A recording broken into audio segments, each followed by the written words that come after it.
자, 그럼 시작하겠습니다. 16번 문제부터죠. 자, 16번 문제. 힘드실 텐데 조금만 더 참고,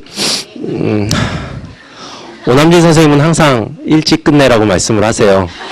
네, 너무 힘들어 하신다고. 근데 제가 준비해온 양이 좀 만만치는 않은데, 최대한 빨리 해서 저희 정해진 시간 내에는 마무리 짓고, 여러분들 또 약속된 일이 있으실 테니까 잘 하실 수 있도록 최대한 빨리 한번 정리하겠습니다. 자, 16번 문제부터 한번 보시면요. 다음 글을 남긴 국왕의 제위 기간에 일어난 사실로 옳은 것은 이라고 나와 있는데요. 자, 보잘것없는 나, 소자가 어린 나이에 어렵고 큰 유업을 계승하여 지금 12년이나 되었다. 참 어려운, 여기까지 읽었을 땐 잘 모르실 거예요 아마. 근데 제일 밑에 세 번째 줄 한번 보시죠. 청천강 이북이라는 표현에서는 이제 아셔야 돼요. 청천강 이북은 홍경래의 난을 의미합니다. 홍경래는 1811년에 난을 일으키거든요. 서북 지역에서. 여기 홍경래의 난이고요. 1811년이면 정조가 몇 년에 죽죠? 정확하게 1800년에 죽어요. 그러니까 순조가 즉위한 게 1800년입니다. 그러니까 즉위한 지 딱 햇수로 12년이 됐겠죠. 그쵸? 그래서 1811년 순조 때를 의미를 하는 겁니다. 참고로 순조는 1800년부터 34년간 집권을 해요. 순조 다음에 누구죠? 헌종이에요. 헌종은 순종의 손자예요. 손자. 순조의 손자예요. 아들이 있었는데 아들은 죽었거든요. 그래서 이제 34년간 제일하게 되고, 당연히 헌종도 어땠을까요? 어렵겠죠. 그러니까 이 시기가 세도정치 시기인 거예요. 안동김 씨와 풍양조 씨에 의한. 자, 그래서 순조 때 일을 골라주시면 되고요. 답은 2번이죠. 아까 문제에 나왔었던 것 같은데 정조가 이거 하려고 그랬죠. 노비 혁파하려고 했는데 못하고 순조 때 하게 됩니다. 그래서 정답은 2번이고요. 1번에 최재우가 동학을 창도한 건 1860년, 60년. 철종 때예요. 1863년에 고종이 즉위합니다. 고종. 그러니까 고종 즉위하기 바로 전이죠. 그 다음에 3번에 제너럴 셔먼은 고종 때죠. 고종 때. 대원군이 집권했던 1866년입니다. 병인년이거든요. 병인 박해와 병인 양요 사이에 있었던 일이 제너럴 셔먼 사건이죠. 66년. 그리고 5년 뒤에 뭐가 일어나죠? 미국이 쳐들어오죠. 제너럴 셔먼 사건 이후로 심리양요. 그 71년입니다. 그 다음에 대원군이 미국의 침입을 막았다 하면서 척합이 72년에 세우고 73년에 물러나게 되죠. 그래서 3번도 답은 아니고요. 4번 삼정이정청. 자, 삼정은 꼭 정리하셔야 돼요. 삼정은 경제 파트에서 굉장히 중요합니다. 자, 삼정은 전정, 군정, 환곡이죠. 국민이 국가에게 이제 부담해야 됐던 것 세 가지 정도라고 알고 계시면 되고요. 전정은 땅에 대한 세금, 군정은 군대 안 가는 대신에 내는 군포, 환곡은 봄에 쌀이 없을 때 국가에서 빌려주면 가을에 이자 쳐서 갚는 게 환곡이에요. 근데 이 세 가지가 상당히 문란했었죠. 그러니까 홍경래의 난도 일어났던 것이고 임술 농민봉기도 일어났던 거예요. 그러니까 이 임술 농민봉기가 가장 삼정의 문란이 극심했던 대원군이 집권하기 바로 직전 1862년이거든요. 그러니까 임술 농민봉기를 겪고 나서 정부에서 이 삼정의 문란을 해결해야겠다라면서 설치한 게 삼정이정청이에요. 그러면 1862년이 되겠죠. 순조 때는 아니라는 거죠. 그래서 삼정의 문란 기억을 해놓으시고, 여기서 한 가지만 말씀을 드리면 요게 이제 중요한데, 대원군이 집권하면서 요 삼정의 문란을 해결하죠. 전정을 해결하기 위해서 땅에 대한 세금을 제대로 걷기 위해서 했던 게 양전사업이고요. 근데 양전사업은 이 땅이 누구 땅인지, 이 땅의 면적이 얼마나 되는지 다 계산하는 거예요. 그래서 정확한 세금을 거두려는 거예요. 비슷한 게 또 있었어요. 광무개혁 때 양전사업을 하고, 그때는 뭘 주죠? 지게를 주게 됩니다. 그래서 여기서 이제 같이 알아두시면 좋은 게, 혹시 지게라는 표현이 나오면 이것은 광무개혁이죠. 훨씬 뒤죠. 대한제국 세워지고 나서죠. 그 다음에 군정, 이미 균역법을 통해서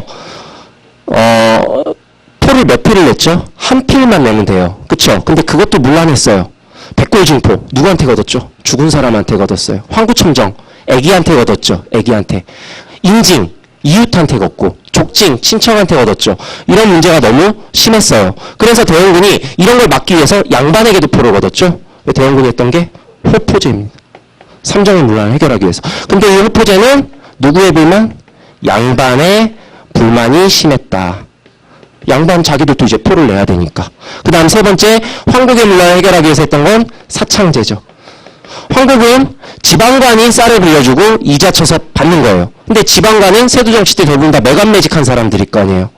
한 10억 주고 지방관이 됐겠죠. 그러면 뽑아내려면 이자를 굉장히 높게 했겠죠. 혹은 강제로 빌려주기까지 했어요. 이런 걸 막기 위해서는 지방간의 개입을 막아야겠다. 그래서 사창, 사사로운 창고란 뜻이에요. 그래서 마을에서 자발적으로 창고 만들어서 여기서 빌려가고 갚게 해라. 사창제를 하게 되는 겁니다. 그래서 삼정의 문란 같이 대원군 때 어떤 개혁을 했는지까지 알아두시면 문제가 나오면 쉽게 푸실 수 있을 것 같아요. 그래서 16번의 답은 2번입니다. 자, 17번 문제 아주 좀 어려운 문제였던 것 같고요.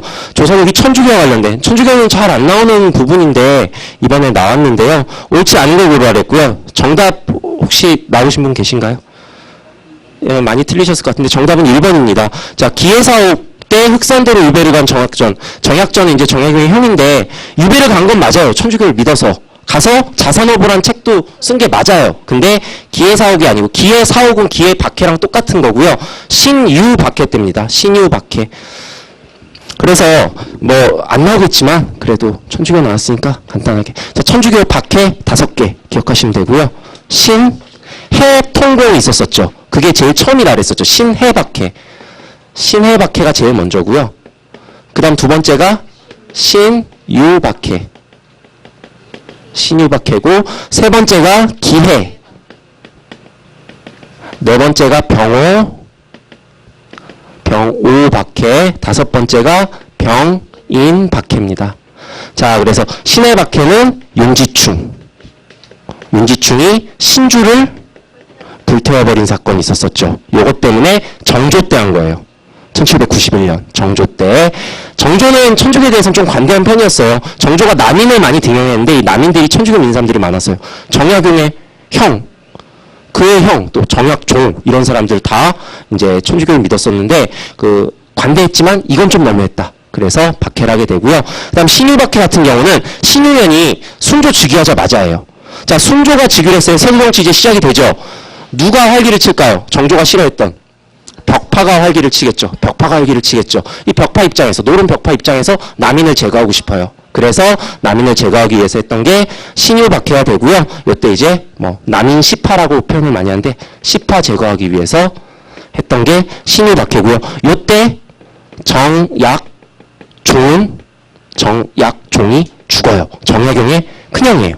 큰형이 죽어요. 근데 이 사람의 조카 사위가 누구였냐면 황사영이라는 사람이에요. 그래서 황사영이라는 사람이 그 청나라에 있던 프랑스군에다 편지를 보내죠. 조선에서 우리 천주교를 죽이고 있어요. 와서 도와주세요. 요 황사영 백서 사건. 이것도 근데 편지 보내다 걸려요. 그래서 요 이제 신유박해고요. 세 번째는 이제 기해박해인데 기해박해 같은 경우에는 누구 때냐면 헌종 때예요. 헌종 때는 풍양조 씨가 셌어요. 안동김 씨가 셌어요. 순조 때 안동김, 헌종 때 풍양조, 철종 때 다시 안동김이거든요. 근데 헌종 때 풍양조 씨가 세야 되는데 헌종 초창기에는 안동김 씨가 셌대요. 근데 안동김 씨는 천주교에 대해서는 굉장히 좀 관대한 편이었다고 합니다. 그러니까 이 풍양조 씨가 안동김 씨 세력을 견제하기 위해서 일으켰던 게 기해박해라고 합니다. 그러니까 여기서는 이렇게 정리하시면 돼요. 풍양조 씨가 안동김 씨 견제. 그래서 이게 이제 헌종 5년이거든요. 헌종 초창기입니다. 그 다음 네 번째 병오박해는 뭐 4대 박해 좀 느끼는 그런데 최초의 신부님이 누군지 아세요? 우리나라? 김대건 신부님이거든요. 천주교 믿으신 분들은 아마 아실 거예요. 근데 이 김대건 신부님이 병오박해에서 죽게 됩니다. 그래서 김대건 순교라는 표현을 쓰죠. 그 다음 마지막 병인박해는 누구 때죠? 대원군 때. 대원군이 어느 세력의 남하를 막기 위해? 러시아 세력의 남하를 막기 위해 프랑스 선교사들을 통해서 프랑스의 힘을 지원받으려 했지만 거부되죠. 그래서 일으킨 박해가 병인박해입니다. 그래서 이 박해 5가지인데 지금 1번 보기를 보시면 기해사옥 때 흑산도로 유배로 간 정약전. 기해는 요때죠. 그쵸? 요때죠. 정약전은 언제일까요? 요때겠죠. 그 신유박해 때겠죠. 그러니까 옳지 않은 내용이 됩니다. 2번, 3번, 4번은 다 옳은 내용이니까요. 한번 확인을 해보시고 2번 보기 같은 경우에 안정복은 성명 입장에 천주교를 비판한 천황문답이라는 책을 저술했습니다. 그래서 안정복 하면 근데 천황문답은 사실 모르셔도 될 것 같고 무슨 책을 알아야 되죠? 동사강목을 알아야겠죠. 동사강목, 안정복, 실학자가 쓴 동사강목. 또 안정복은 실학자였던 이익의 제자였습니다. 그래서 동사강목 정도 기억을 해놓으시는 게 더 중요할 것 같아요. 천황문답은 지금 한번 그냥 봐놓으시고요. 다음 18번 문제 보도록 하겠습니다. 옳은 것은 이 문제도 간단하게 설명드리면요. 옳은 걸 고르라랬네요. 1번 한번 볼까요? 정도전은 성리학에 국한하지 않고 다양한 사상 포용했으며 맞습니다. 급진파 신진사대부죠. 관학파죠. 관학파는 조선 초기에 권력을 장악했던 사람들이에요. 국가 초기에는 여러 가지 다양한 사상이 필요해요. 국가의 기틀을 확립하기 위해서. 그래서 다양한 사상을 다 포용을 했어요. 하지만 살인파는 아니죠. 온리 성리학이에요. 살인파 같은 경우 차이가 있습니다. 하지만 두 번째 줄이 틀렸죠. 춘추가 아니고 주례예요. 주례. 춘추는 그냥 역사책 같은 거예요. 그래서 통치 이념으로 하기엔 좀 무리가 있을 것 같고요. 주례를 이념으로 중요하게 여겼다라고 알고 계시면 되고요. 2번은 이황이 틀렸죠. 통치체제 정비와 수치제도의 개혁을 주장한 사람은 이황이 아니라 이이. 현실을 중시했던 주기론자 이이였습니다. 이황은 이상을 중시했던 주리론자죠. 그래서 이이고요. 이이가 주장했던 거 두 가지 뭐 있죠? 신만양병설과 수미법이 있죠. 수미법. 쌀로 걷자. 그쵸? 이 수미법이 나중에 이제 대동법으로 허용이 됩니다. 그 다음 답은 3번이죠. 18세기에 호론과 낭론. 둘의 공통점은 둘 다 뭐라는 거죠? 이걸 아시면 돼요. 노론이에요. 그래서 노론 사이에 이제 의견 충돌이 있었는데 이게 바로 호랑 논쟁이라고 합니다. 그래서 호론은 주로 충청도, 낭론은 서울 지역 노론이었습니다. 그래서 시험 관계상 깊숙한 내용은 나중에 들으시고요. 그다음 4번도 틀렸는데요. 답은 3번이고요. 4번은 그 김정희는 북학파예요. 북학파라고 보셔야 되고요. 김정희는 두 가지 정도 아시면 되는데 추서체. 그 다음에 금성문을 회독했죠. 북한산비를 회독한 사람이 김정희고요. 김정희 같은 경우는 북학파다 보니까 토지제도 개혁 같은 경우는 관심이 없었고요. 여기서 유영원과 이익의 사상을 계승한 사람은 또한 나머지 중농학파 한 명이 나와야 되죠. 유영원, 이익, 중농학파 한 명 또 누구 있죠? 정약용이죠. 정약용. 여전론. 그쵸? 그래서 정약용으로 바뀌어야 됩니다. 김정희는. 그래서 중농학파 실학자 유형원, 이익, 정약용. 중상학파 실학자 유수원, 홍대용, 박지원, 박재가. 이렇게 기억을 해놓으시면 되고요. 그 다음 이제 19번 문제. 박은식이 저술한 한국 독립운동 지열사의 일부분이다. 자, 그럼 여기서 박은식이 독립운동 지열사라는 책을 썼대요. 독립운동에다 동그라미 치시고. 독립운동은 고대일까요? 근현대일까요? 독립운동이니까 당연히 일제시대겠죠. 근현대. 그래서 박은식 같은 분은 이 근현대와 관련된 연구를 많이 하셨대요. 그래서 그 박은식이라는 분이 쓴 책에는 한국이란 표현이 많이 들어갑니다. 근데 박은식과 양대산맥이었던 역사학자가 누구죠? 이 시기에? 신채호죠. 신채호는 고대사를 굉장히 좋아했어요. 그래서 이름에 조선이라는 책 이름에 조선이라는 표현이 많이 들어요. 조선 상고사가 있죠. 그쵸? 그래서 그 박은식이 저술한 한국 독립운동지에서 일부분인데 밑에 이제 지문에서 보시면 네 번째 줄에 화성제암리 나오면 무슨 사건이 있죠? 3.1운동이죠. 3.1운동과 관련해서 발발했던 사건 두 가지. 화성제암리 사건과 유관순 열사의 순국입니다. 그래서 이거 3.1운동이구나. 그럼 3.1운동과 관련된 것으로 옳지 않은 걸 고르라는 것이죠. 1번, 2번, 3번 너무나 중요하게 다 맞는 내용이고요. 답은 4번입니다. 우선 파리강화회는 3.1운동보다 전에 있었고요. 그리고 신규식이 아니라 김규식이라는 분이 갔었죠. 아까 제가 잠깐 김규식 얘기했는데 기억나세요? 어디 있었죠? 좌우합작위원회에서 영영과 김규식이 같이 했었죠. 그래서 파리강화회에도 김규식이 가고요. 한 번 더 나와요. 김구와 함께 남북협상에도 참여합니다. 김규식은. 이렇게 3번 정도 나오니까요. 같이 정리를 해놓으시면 될 것 같아요. 그래서 답은 4번이 틀린 내용입니다. 저희 잠깐 내용으로 한번 가보실까요? 요약된 걸 몇 번을 가시면 19번 문제와 관련해서 일제시대를 간단하게. 자, 9번이에요. 일본의 식민통치.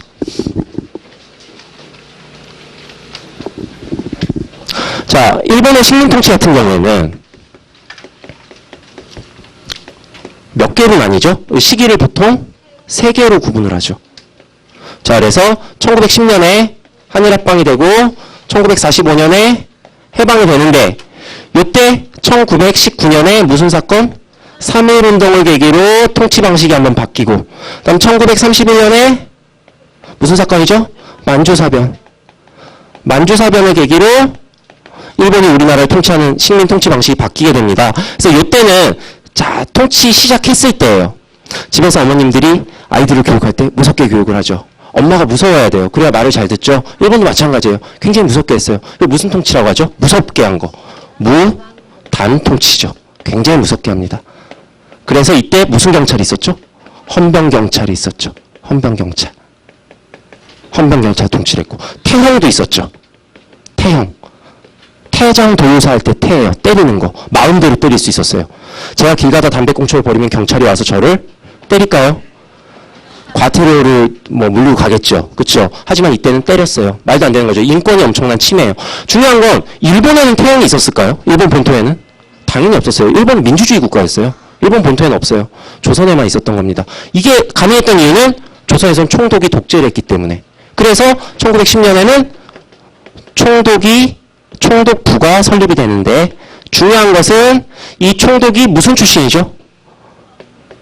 군인 출신이죠. 육해군 대장 출신. 그래서 총독이 독재를 했어요. 총독은 딱 한 사람의 명령만 들었어요. 누굴까요? 일본 왕. 그쵸? 일본 애들은 천황이라고 얘기를 하지만 일본 왕의 명령을 들었죠. 총독부 설립하고 그 외에도 교직원이 뭐 입었죠? 교직원이 칼을 차고 제복을 입었죠. 이런 내용도 있고요. 또 경제적으로는 뭐가 있었죠? 경제적으로 토지 조사 사업. 자, 토지 조사 사업의 특징은 신고제이다. 그리고 기한부이다. 기한이 굉장히 짧았죠. 그쵸? 그 다음에 하나 더 있는데 경제에서 뭘 실시할까요? 회사 세울 때 허락받아야 돼요. 이제 회사령. 회사령은 신고제가 아니고 허가제였다. 누구의 허가를 받아야 될까요? 총독의 허가를 받아야 되겠죠. 10년대 간단한 내용, 제가 생각난 내용만 적어봤거든요. 그러면 3.1운동으로 우리 국민이 드디어 빵 터뜨렸어요. 일본이 보니까 이래서 안 되겠다 해서 펼쳤던 정책이 무단 통치가 아니고 문화 통치. 근데 이 문화 통치는 민족 분열이죠. 분열. 그쵸? 그래서 이쪽에 계신 분들한테만 잘해주는 거예요. 친일파한테만 잘해주는 거예요. 죄송하지만 이쪽에 계신 분들한테만 잘해줘요. 그래서 이쪽에 계신 분들이 제 말을 잘 들을 수 있도록 유인하는 거죠. 차별을 두는 거예요. 자, 그래서 이제 문화통치를 하게 되는데 헌병경찰을 뭘로 바꾸죠? 이제 보통경찰로 바꿔요. 보통경찰로 바꾸는데 문제는 경찰의 수가 3배 이상, 예산도 3배 이상, 관청도 3배 이상 증가시켜버려요. 그리고 1925년에 요거는 좀 알아두세요. 법을 하나 만드는데 치안유지법이라는 걸 만들어요.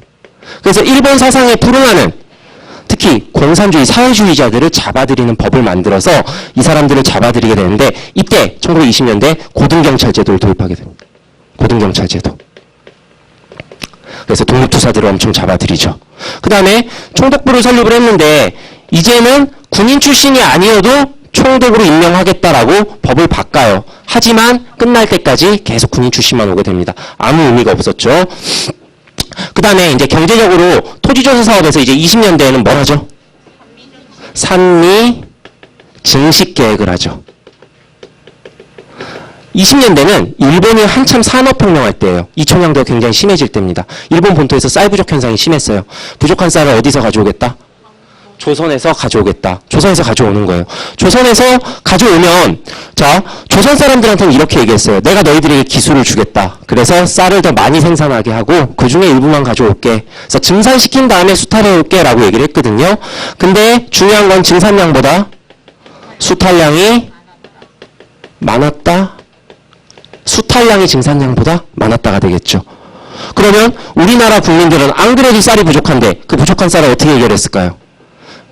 메이드 인 차이나로 해결했어요. 만주산 잡곡으로 해결하게 됩니다. 이게 바로 산미증식 계획이고요. 산미증식 계획은 중간에 멈춰요. 왜 멈춘지 아세요?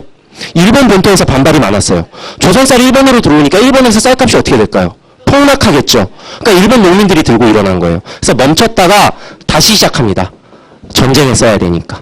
그래서 한번 멈췄다가 다시 시작하게 되고요. 산미증식 계획하고 또 경제적으로 이 회사령을 철폐해요. 20년대에는. 왜 철폐를 하게 되냐면 조선 사람들을 위해서 철폐를 해준 게 아니고 이미 이때가 되면 조선 사람들은 회사를 세울 만한 능력이 있는 사람도 없고 친일파들 몇몇만 회사를 세우고 있었고 일본에서 조선에 회사를 세울 때도 총독의 허가를 받아야 되는 거예요. 일본 사람이 회사를 세울 때도. 그러니까 불편한 거예요. 그래서 총독한테 압력이 들어갔겠죠. 그러니까 총독이 회사령 없애버립니다. 철폐가 되는 거고요. 그래서 이런 내용들 있고요. 30년대에는 이제 일본이 본격적으로 만주사변 31년, 그 다음 중일전쟁 37년, 그 다음에 세계 최강대국 미국과 싸우죠. 태평양 전쟁도 있었었죠. 이렇게 전쟁을 하게 됩니다. 자, 전쟁을 하다 보니까 일본 혼자만의 힘으로 이런 강대국들과 싸우기 너무 힘들어요. 어느 나라 사람들의 힘이 필요할까요? 조선 사람들의 힘이 필요해요. 근데 우리 조선 사람들이 열심히 싸울까요? 일본을 위해서? 안 싸워요. 왜? 우린 조선인이니까. 그러면 우리가 조선인이라는, 조선 사람이 조선인이라는 의식 자체를, 민족성을 말살시켜야겠죠. 그래서 30년대부터 했던 게 민족 말살 정책입니다. 말살 정책. 뭐 대표적인 게 여러 가지가 있죠. 창씨개명. 우리나라 사람 이름 김치욱을 일본식 이름으로 바꾸는 거죠. 저희 할아버지가 지금도 이제 살아계신데 저랑 딱 50살 차이에요. 이 시대 때 살아계셨는데 저 할아버지한테 여쭤봤어요. 할아버지 창씨개명 하셨습니까? 그러니까 하셨다 그러더라고요. 안 할 수가 없었대요. 안 하면은 너무나 피해가 많았다고 얘기를 하시더라고요. 아마 대부분의 분들이 하셨을 텐데 창씨개명, 우리의 민족성을 말살하기 위해서 했던 거였죠. 그 다음에 또 뭐가 있을까요? 내선, 일체 이런 표현도 잘 나옵니다. 내가 내지 일본을 의미하는 거예요. 선은 조선. 일본과 조선은 일체 하나다. 우린 하나라는 거죠. 비슷한 말인데 또 뭔지 아세요? 일본과 조선의 조상은 같다. 일선동조론 이런 것도 다 민족 말살 통치 때 나오게 되는 겁니다. 그 외에도 뭐 여러 가지가 있지만 이제 저희 한번 내용을 보고서 정리를 한번 해볼게요. 자, 9번 일본의 식민 통치 보시면 자, 통치 내용 무단 통치부터 보면요.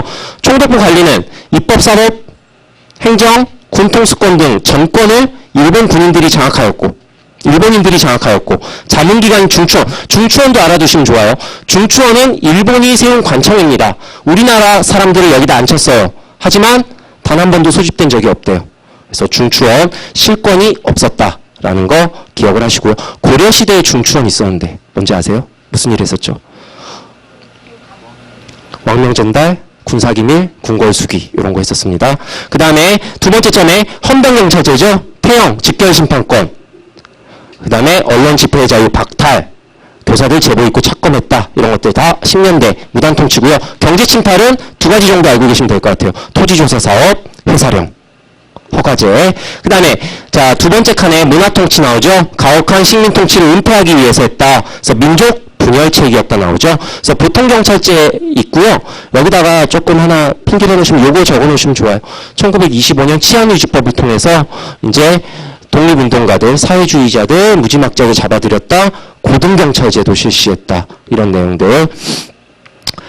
그 다음에 옆에 보시면 민족계 신문 발행을 허용해줘요. 1910년대는 우리 민족의 신문을 다 폐간시키거든요.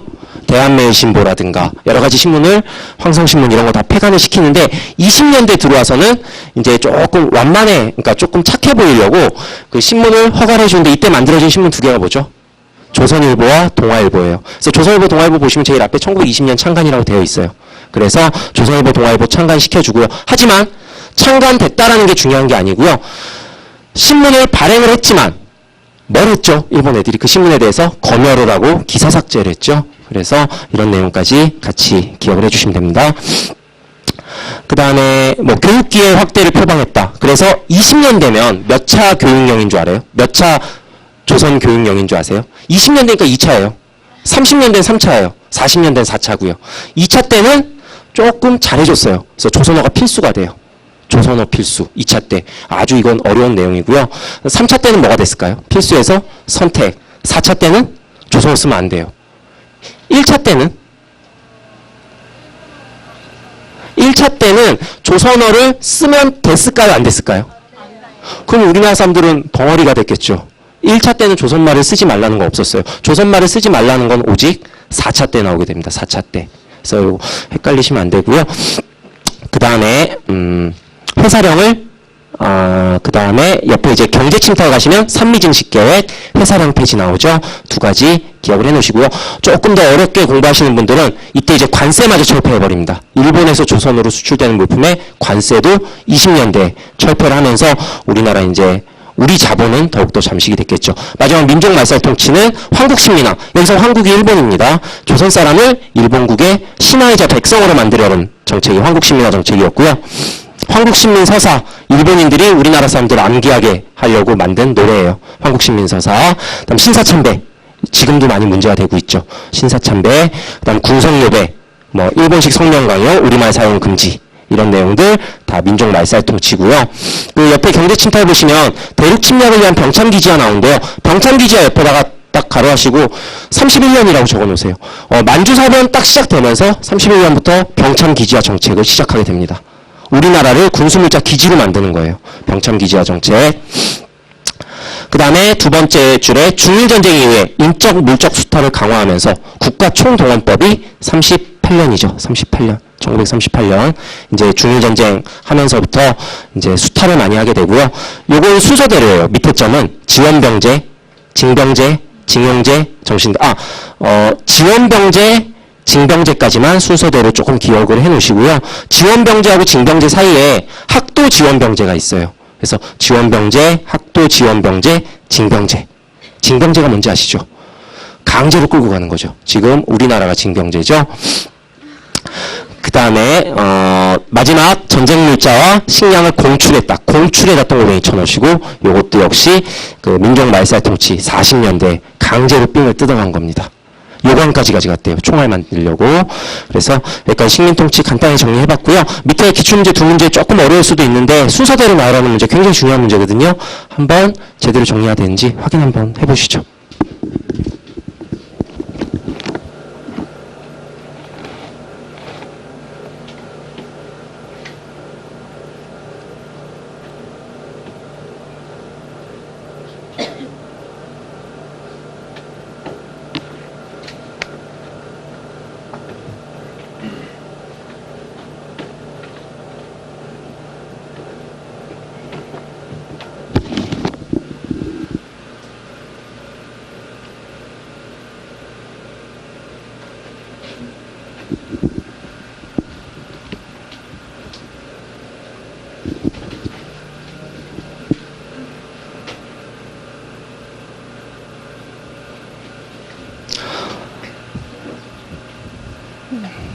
자, 같이 한번 풀어보겠습니다. 자, 기출문제 국가직 9급 2007년 문제인데요. 자, 기억부터 한번 보시죠. 즉결처분권, 태형, 1910년대죠. 10년대, 20년대, 30년대로 구분하시면 돼요. 몇 년까지 정확하게 모르셔도 돼요. 치안유지법만 몇 년 조금 암기해놓으시면 좋을 것 같고 다른 것들은 몇 년 대 정도로만 아시면 되고요. 병참 기지로 삼았다? 30년대. 국가총동원령 30년대. 근데 니은과 디귿 중에 뭐가 먼저죠? 니은이 먼저죠. 병참 기지로 삼은 게 만주사변 직후니까요. 그 다음에 고등경찰제도 20년대. 그러면 답은 기억, 리을, 니은, 디귿이 되겠죠. 이 순서대로 하시면 되고요.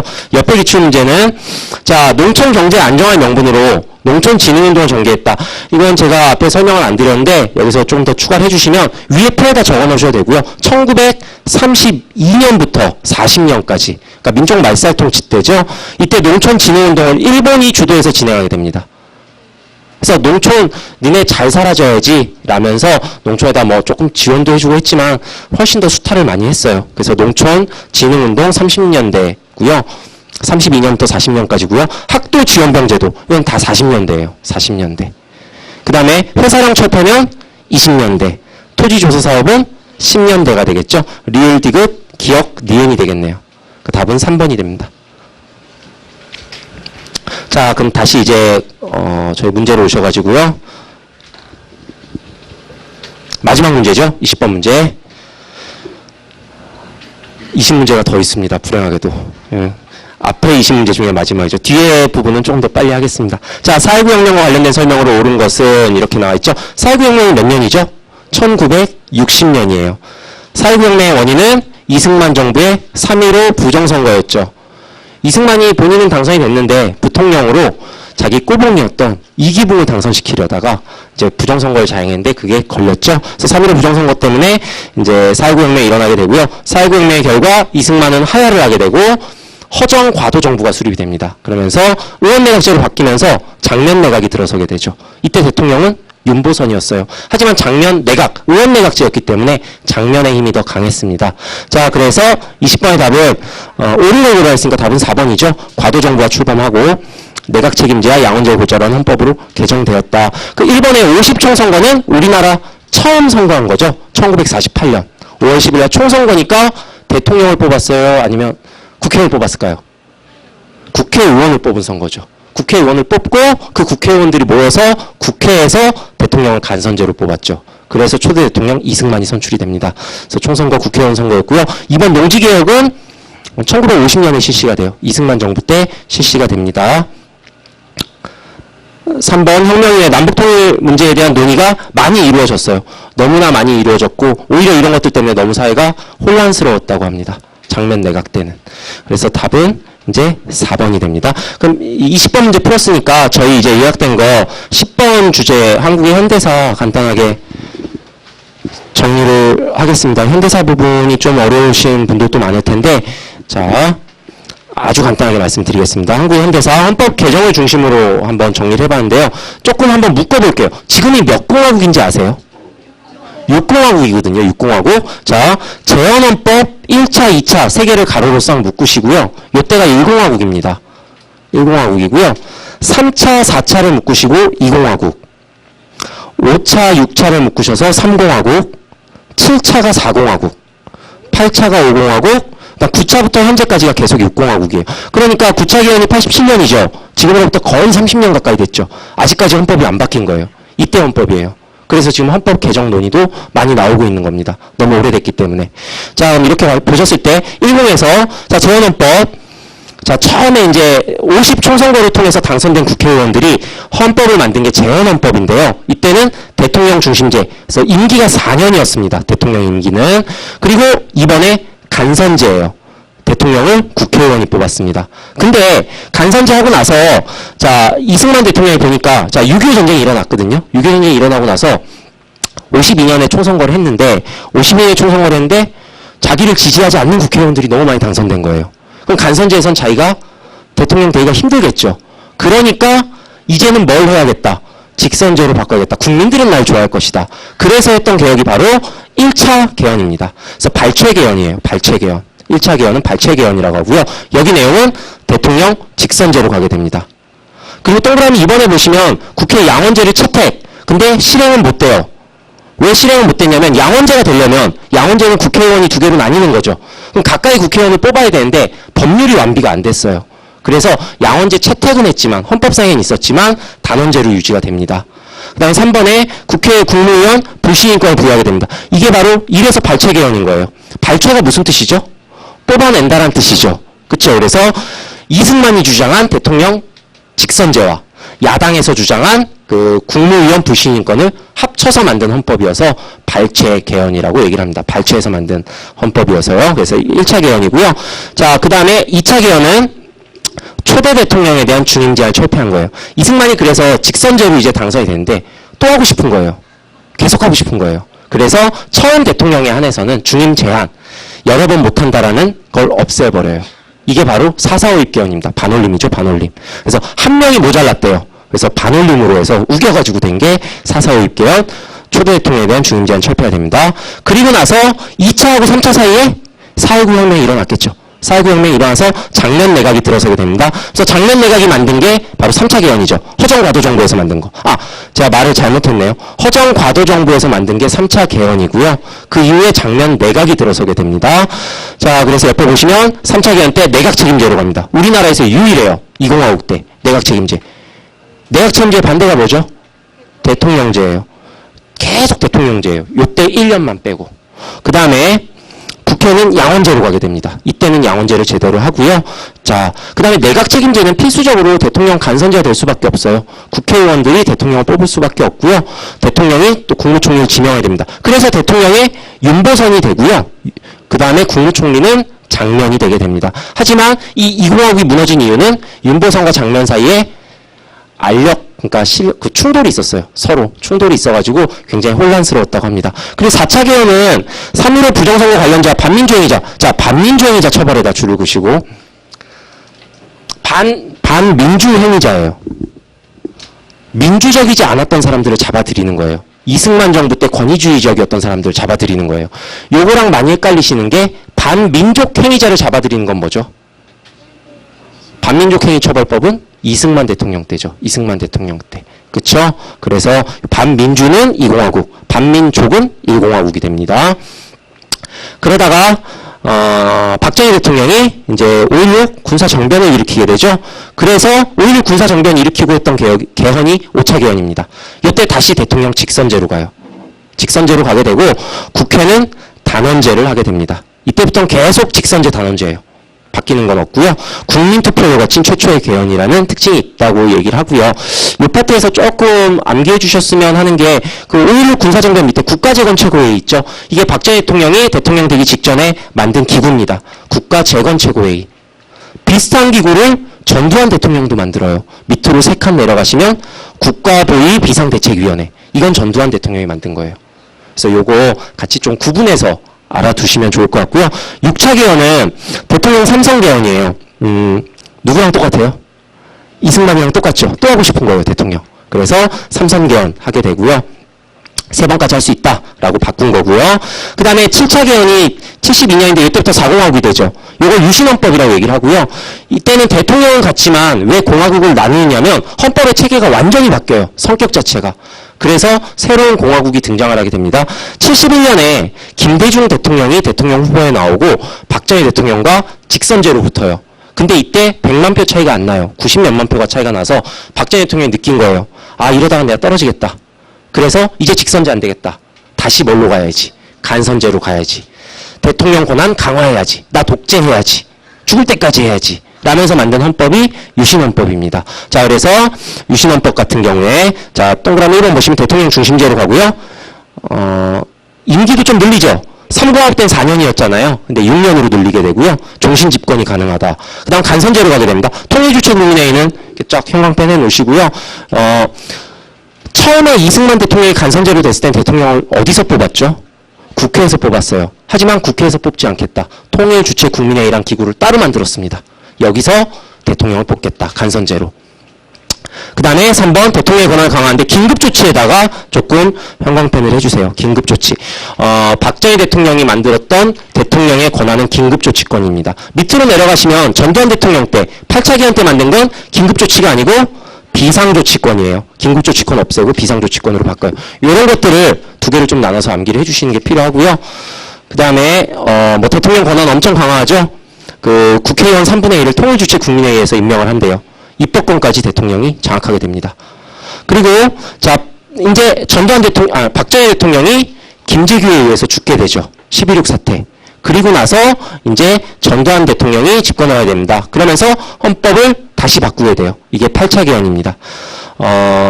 대통령 중심제로 가게 되고요. 여기 죄송한데 오타가 하나 있네요. 8차 개헌 때는 7년 단임입니다. 7년 단임. 8차 개헌의 동그라미 대통령 중심제는 7년 단임으로 가게 되고요. 7년 하게 돼요. 대신에 단임이죠. 한 번만 하겠다. 그 다음에 역시 간선제를 유지하는데 옆에 보시죠. 대통령 선거인단이라고 나와 있죠. 통일주체 국민회의가 아니에요. 선거인단에서 뽑는 걸로 바꾸고요. 그 다음에 대통령 권한 강화 유지합니다. 비상조치권, 그다음 국회 예산권 다 이제 존재를 하게 됩니다. 비상조치권은 긴급조치권 그대로 가져온 거고요. 국회 예산권은 전두환 박정희 때부터 있었던 거고요. 그래서 옆에 잠깐 예외적인 걸 보시면 전두환은 대통령 2번 해요. 처음에는 원래 있던 7차 헌법에 의해서 통일주체 국민회의에서 대통령이 됩니다. 그리고 헌법을 바꾸죠. 헌법을 바꿔서 대통령 선거인단에서 다시 한번 대통령이 돼요. 그래서 전두환 같은 경우에는 10대, 11대 대통령이에요. 대통령 2번 하게 됩니다. 그 다음 9차 개헌이 이제 지금 만들어진 거예요. 전두환이 이제 7년 했어요. 나 이제 그만해야지. 다음 대통령은 대통령 선거인단에서 내 말 잘 듣는 사람 뽑히면 되겠네. 노태우가 하면 되겠네. 라고 생각하고 있었어요. 하지만 국민들은 그게 아니었죠. 87년에 들고 일어납니다. 6월 민주항쟁이죠.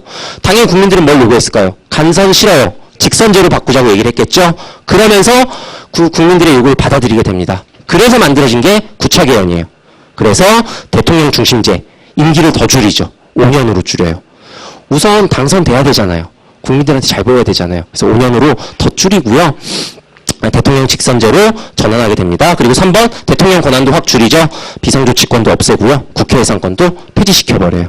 그래서 지금 있는 이제 헌법과 내용은 같습니다. 그래서 옆에 의를 보시면 최초의 여야 합의 개헌이었고요. 6.29 민주화 선언을 그 노태우 당시 후보가 대통령 후보가 와서 발표를 하게 되죠. 그래서 이렇게 1번부터 6번까지 나오게 되는데 뭐 이걸 굳이 이렇게까지 해야 되냐라는 생각도 들지만 1, 2, 3, 4, 5, 60이죠. 그러면 대통령을 뽑는 방식 자체가 10 때 간선에서 직선으로 바뀌어요. 그 다음에 20 때는 의원내각제니까 간이죠. 30 때는 박정희가 처음 대통령 됐을 때 자신감이 넘쳤어요. 직선 갑니다. 그러다가 40 때 유신헌법으로 통일주체국민회의에서 대통령 뽑죠. 간선 갑니다. 대통령 선거인단에서 뽑죠. 간선 갑니다. 지금은 뭐죠? 직선이죠. 그래서 간직, 간간직 이런 식으로 되고요. 임기는 4, 5, 4, 6, 7, 5. 4, 5, 4, 6, 7, 5 이런 식으로 가거든요. 그래서 현대사 같은 경우에 사실 이 부분은 헌법에서 많이 나오는 것이긴 하지만 조금 어렵게 정리하시는 분들은 암기하는 데는 이거 되게 잘 외워지거든요. 1번부터 6번까지 흐름만 알고 계시면은 적용하셔가지고 한번 풀어보시는 것도 괜찮을 것 같아요.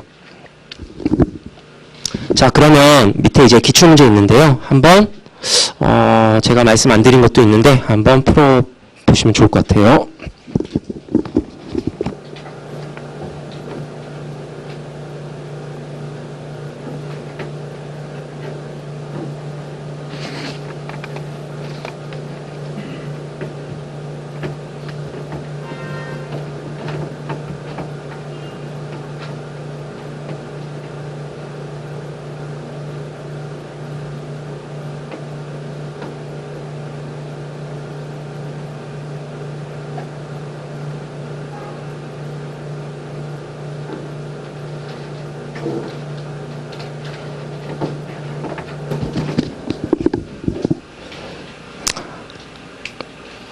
자, 그럼 한번 보시겠습니다. 첫 번째 문제는 사회구혁명 전후 한국정치 정계 과정에 대한 설명 옳지 않은 것은 답은 1번이고요.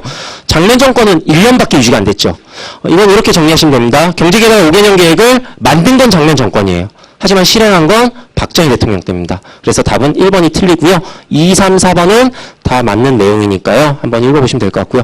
두 번째 문제는 사회구혁명 영향으로 볼 수 없는 것은 제가 아까 말씀드린 부분 같은데 2번이죠. 반민족 행위자에 대한 처벌법은 이승만 대통령 때입니다. 반민족 행위 처벌법. 반민족이 아니고 반민주였죠. 그래서 4차 개헌한 거예요. 4차 개헌. 왜 4차 개헌을 했냐면 이 사람들이 지은 죄를 소급 적용을 해야 되는데 헌법상 이제 근거가 된 조항이 없는 거예요. 그래서 4차 개헌을 만든 게 이제 새로 범죄 조항을 만들고 형벌 조항을 만들고 소급 적용을 하기 위해서 4차 개헌을 한 거거든요. 그래서 답은 2번이 됩니다. 2번. 반민족은 아니죠. 자, 그러면 이제 지방직 문제로 한번 가시겠습니다.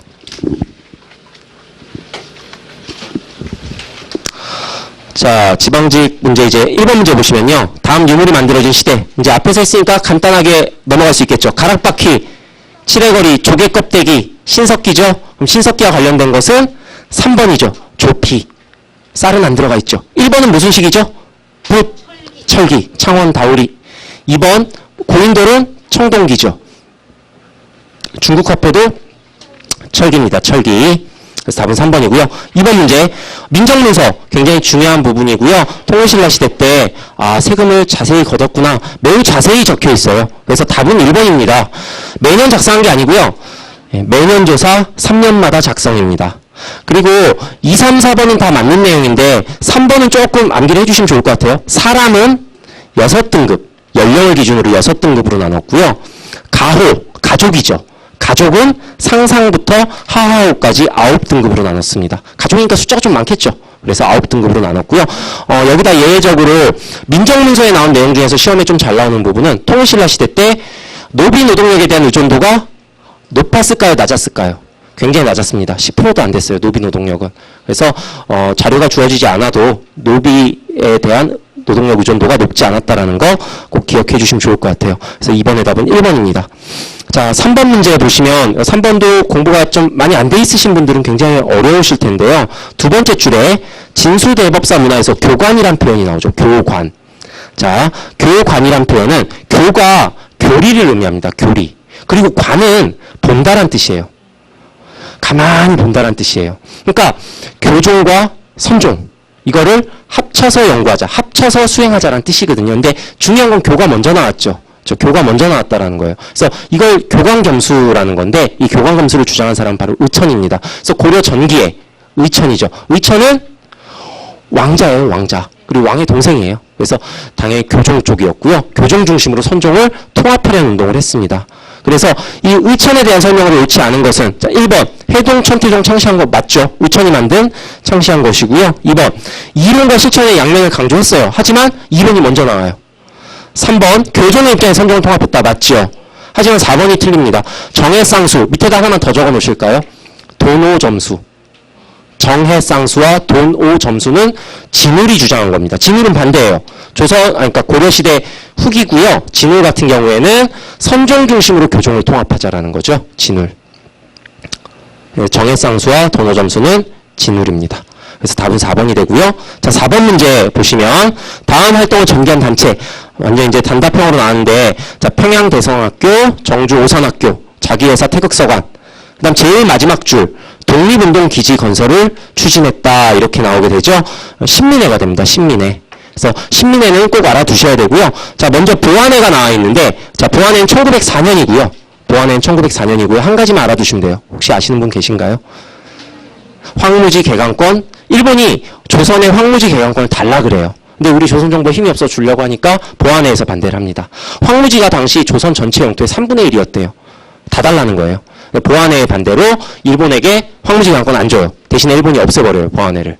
그래서 그 다음에 만들어진 게 뭔지 아세요? 보기엔 안 나왔는데 헌정연구회가 만들어지게 됩니다. 헌정연구회. 1905년이에요. 1904년 다음 1905년이죠. 헌정연구회. 헌정연구회 적으시고요. 헌자에다 동글뱅이 치신 다음에 입헌 정치체제를 연구한 게 헌정연구회입니다. 입헌 정치체제. 입헌 군주제를 연구했어요. 그러니까 일본이 기분 나빠서 또 없애버려요. 그러니까 그 다음에 뭘 만드냐면 여기 보기에 나와요. 3번 보기. 대한자강회를 만듭니다. 1906년이죠. 강자에다 동글뱅이 치시면 돼요. 고종 강제퇴위 반대운동을 하게 됩니다. 고종 강제퇴위 반대운동. 일본이 계속 고종을 강제퇴위시키려고 하니까 그 반대운동을 했던 게 대한자강회예요. 그리고 대한자강회 월보라는 책도 발행을 하게 되고요. 그러니까 일본이 또 없애버려요. 그러니까 1907년에 이제 신민회를 만드는데 자꾸 일본이 없애버리니까 몰래 만들었겠죠. 그래서 신민회는 비밀결사입니다. 신민회랑 이름이 비슷한 1920년대 우리나라에서 만들어진 기구가 뭐죠?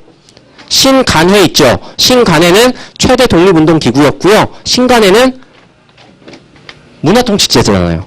몰래 했을까요? 알리고 했을까요? 알리고 했어요. 공개단체였어요. 하지만 신민회는 비밀결사입니다. 신민회에서 특징에서 그 밑에 지문이 5줄이 나와 있는데요. 첫 번째, 두 번째, 세 번째 줄을 가로로 묶어주시고요. 네 번째, 다섯 번째 줄을 가로로 묶으신 다음에 위에 세 줄은 애국계몽 운동의 영향을 받은 거예요. 원래 애국계몽 운동 단체예요. 신민회가. 보안회, 헌정연구회, 대한자강회, 신민회 다 애국계몽 운동 단체예요. 우리의 힘을 키우자. 싸우기 전에 힘을 키우자. 싸우면 진다. 이게 애국계몽 운동 단체고요. 하지만 신민회는 앞에 있었던 애국계몽 단체랑은 틀린 특징이 있었죠. 네 번째, 다섯 번째 줄이죠. 이게 바로 무장투쟁론입니다. 힘으로 싸우는 것도 필요하다. 그래서 신민회는 두 가지 성격을 다 가지고 있어요. 애국계몽과 무장투쟁의 성격을 같이 가지고 있다. 정리해 놓으시면 좋을 것 같습니다. 그 밑에 4번에 대한광복회가 나오는데요. 이거는 문제가 나오면 많은 분들이 틀릴 수도 있는데 1910년대 국내 항일운동입니다. 1910년대면 이미 우리나라 식민 지배 당했을 때죠. 무단통치제죠. 이때 만들어진 게 두 개 있어요. 국내 독립 의군부가 있고요. 대한광복회가 있어요. 두 개의 차이는 독립의군부는 임병천이라는 분이 만들었는데 고종이 임병천한테 편지를 보내요. 야, 네가 반란을 일으켜서 국권을 회복해라. 그리고 다시 우리 예전의 조선으로 돌아가자. 복고로 돌아가자. 그래서 이걸 복덕주의라고 합니다. 복덕주의. 그 다음에 대한광복회는 공화정을 주장하게 돼요. 공화정. 이때 이제 여러분도 잘 아시는 분 청산리 대첩의 주인공이 누구죠? 김자진 장군이 있었고요. 여기에. 그다음 뭐 박상진 이런 분들이 계셨습니다. 공화정 하자라는 건 고종을 인정한다 안 한다? 안 한다가 되겠죠. 그쵸? 그래서 약간 차이가 있어요. 두 개 다 1910년대 국내 항일 운동단체였습니다. 그래서 4번 문제까지 정리를 했고요. 자, 5번 문제 보시죠. 다음 글에 쓴 인물에 대한 설명으로 옳은 것은 이렇게 나와 있는데요. 이른바 3대 문제는 무엇인가? 처음에 읽다 보면은 잘 모르실 거예요. 이게 뭘까 하고 이제 헷갈리실 텐데 세 번째 보시면 밑에서 세 번째 줄 끝에 셋째는 우리 대한의 육아에서 그쵸? 유학을 의미하는 거거든요. 유교를 개혁하자라는 거예요. 그래서 요 내용은 박은식의 유교 구신론입니다. 박은식, 유교를 개혁하자. 자, 그러면 이제 이거는 보기가 굉장히 중요한데 1번 조선심 하면 딱 암기가 돼서 나오셔야 돼요. 조선심이라는 이야기를 하신 분은 문일평이라는 분입니다. 심, 문일평. 그 다음에 2번에 얼 나오죠. 얼은 정인보. 3번 유교구신론. 답은 3번이고요. 4번에 사찰이 뭐죠? 절이에요. 절에 일제 사찰령에 반대했다. 불교 정책에 반대한 거니까 당연히 스님일 텐데 33인 중에 한 분. 스님은 아마 이분밖에 모르실 거예요. 누구죠? 한용운이죠. 한용운. 만해 한용운 선생. 그 다음에 밑에 조금 더 해놓으시면 신채호 같은 경우는 난가사상입니다. 신채호는 난가사상. 그 다음에 박은식은요 혼을 중시했어요. 국혼. 그래서 요 정도 좀 정리해 주시면 좋을 것 같고요. 자, 6번 문제. 가하다는 고려시대 대외관계와 관련된 자료이다. 자, 가 보시죠. 윤관 나오네요. 별무반. 그쵸, 별무반이죠. 여진족. 그쵸. 그 다음에 나 보시죠. 서희.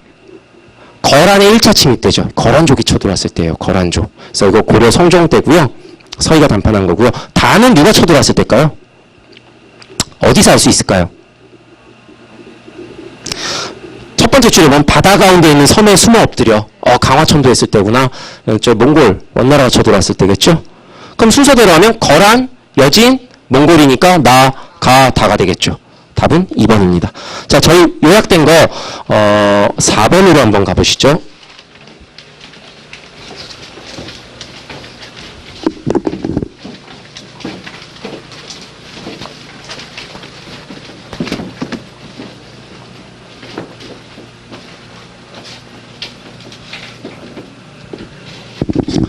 자, 고려 이제 정치사의 흐름인데요.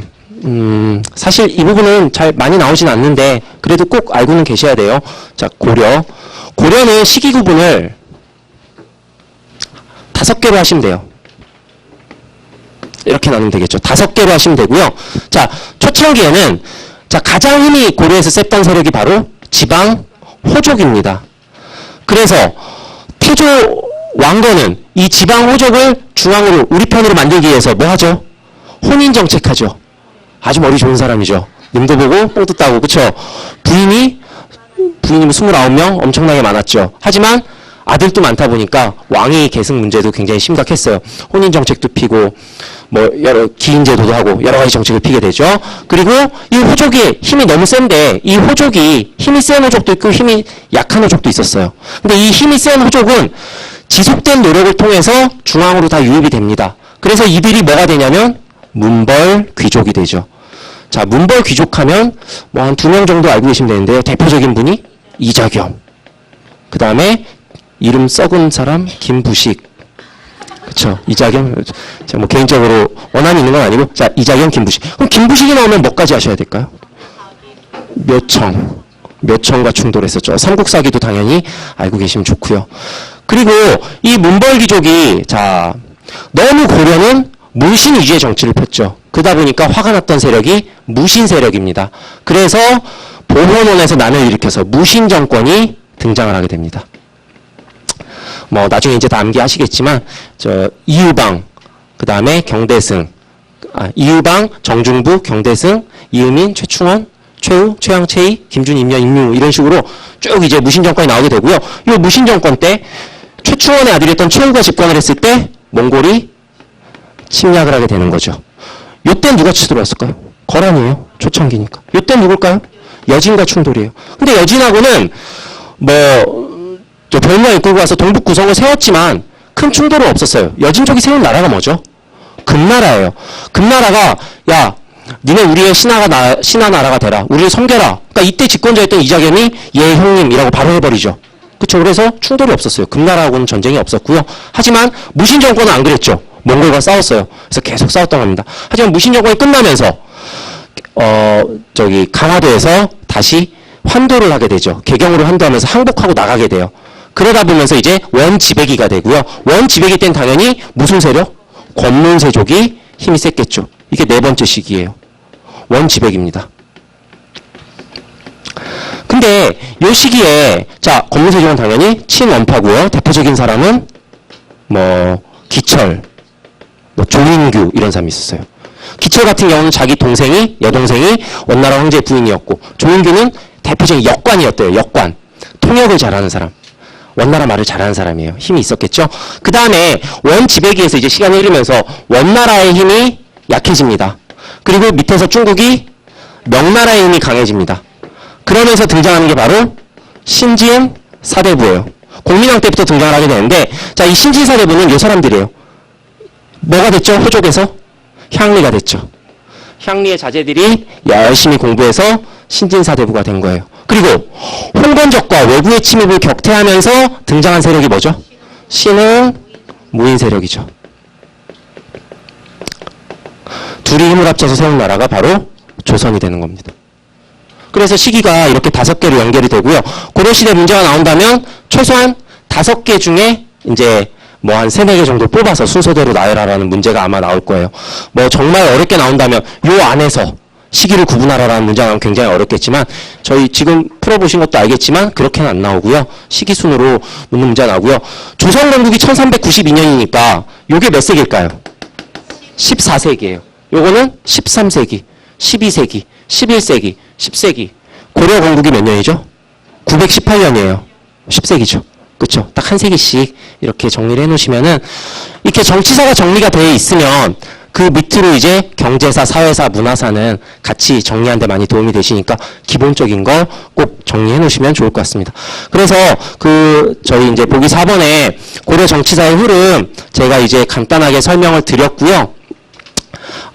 여기서 이제 보시면 저희 이제 프린트에도 5개로 나뉘어져 있죠. 5개로 나뉘어져 있고 조금 이제 우선 제가 설명드렸던 거가 다 정리가 되시면은 그 이외에 밑에 나와 있는 내용들도 한번 정리를 해보시면 좋을 것 같아요. 특히 제일 밑에 보면은 책 있죠, 책 같은 걸 외워놓으시면 혹시 아주 어려운 문제가 나왔을 때 정말 쉽게 남들 틀리는 거 맞춰야 이제 합격을 할 수가 있죠. 그래서 이규보의 동명왕평 같은 경우, 이규보 같은 경우는 최충원과 최후의 꼬봉이었어요. 꼬봉. 그쵸, 신하였어요. 그럼 무신정권 때죠. 그쵸. 그 다음에 이련의 삼국유사. 이련은 원간섬기 때 스님입니다. 삼국사기는 김부식이니까 당연히 두 번째 문벌귀족이 집권했을 때가 되겠죠. 그래서 이런 내용들 좀 잘 정리를 해보시고요. 제일 밑에 문제 2문제 한번 풀어보시면 되겠습니다.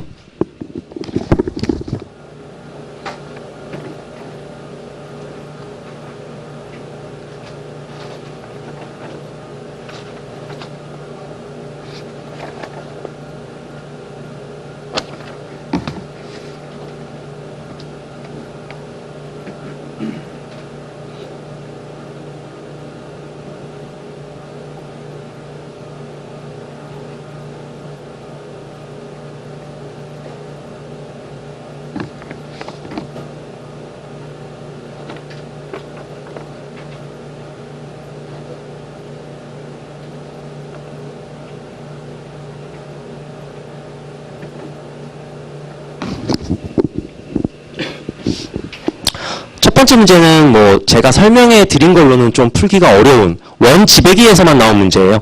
박스 보시면 이게 원지배기란 거 어디서 알 수 있을까요?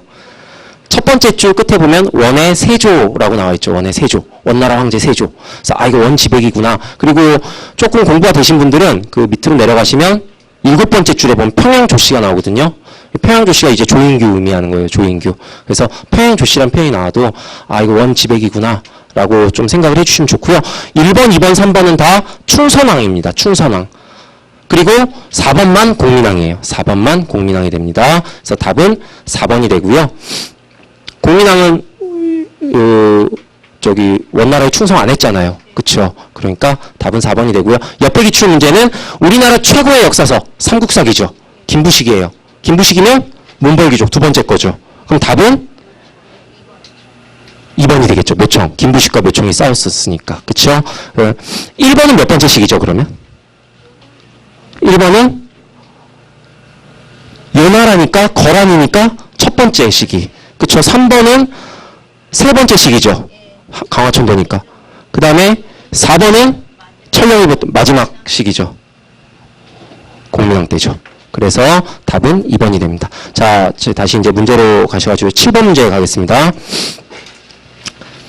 자, 7번 아까 설명드렸어요. 조선 후기 예송에 대한 설명을 옳지 않은 것. 기갑, 경기기갑이죠. 기갑, 경기갑. 자, 1번. 갑인 예송이 나왔죠. 그럼 몇 번째 예송이죠? 두 번째 예송이에요.